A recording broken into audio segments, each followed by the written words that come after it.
Dahil sa Keep Calm, mas naging masaya ako and mas naging confident ako, mas nakakatulog ako ng maayos. And alam ko na pagising sa umaga, mas maganda yung mood ko. My name is Angelo from Valenzuela City.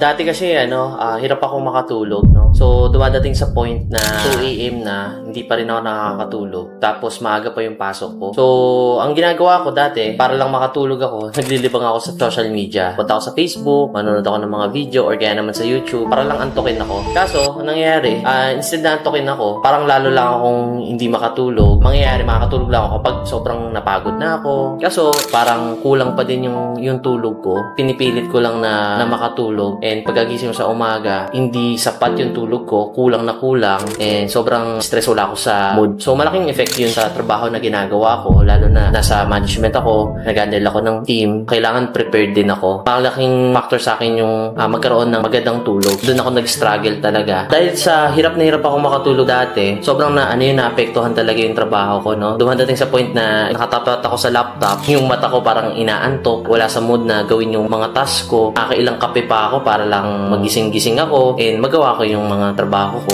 Ang hirap kasi na nag-work na parang inaantok ka lagi. Naghanap ako ng way kung ano ba yung makakatulong sa akin para magkaroon ng better sleep, no? And karoon ako ng magandang mood everyday. Nung punta ako sa Facebook, nakita ko yung Keep Calm. Nung napanood ko yung video presentation nila, nalaman ko yung ano ba yung reason bakit hindi ba makatulog and ano ba yung solusyon. So nung trinay ko yung Keep Calm, doon nagsimula na nagkaroon ako ng magandang tulog, naging maganda yung mood ko sa umaga paggising, and dahil doon, mas naging productive ako sa trabaho dahil hindi ako paantok-antok. And kapag may mga urgent meeting kami, mas nagiging ako productive. So dahil sa Keep Calm, mas naging masaya ako and mas naging confident ako kasi dahil sa Keep Calm, mas nakakatulog ako ng maayos. And alam ko na pagising sa umaga, mas maganda yung mood ko dahil sa Keep Calm. Sa tulad ko na hirap din makatulog, wala sa mood, and hindi nagiging productive sa trabaho dahil paantok-antok, I highly recommend i-try nyo tong Keep Calm kasi kung nakatulong to sa akin, I believe na makakatulong din to sa'yo na magkaroon ka ng better sleep and better mood para mas maging productive ka sa trabaho. Try mo na yung Keep Calm.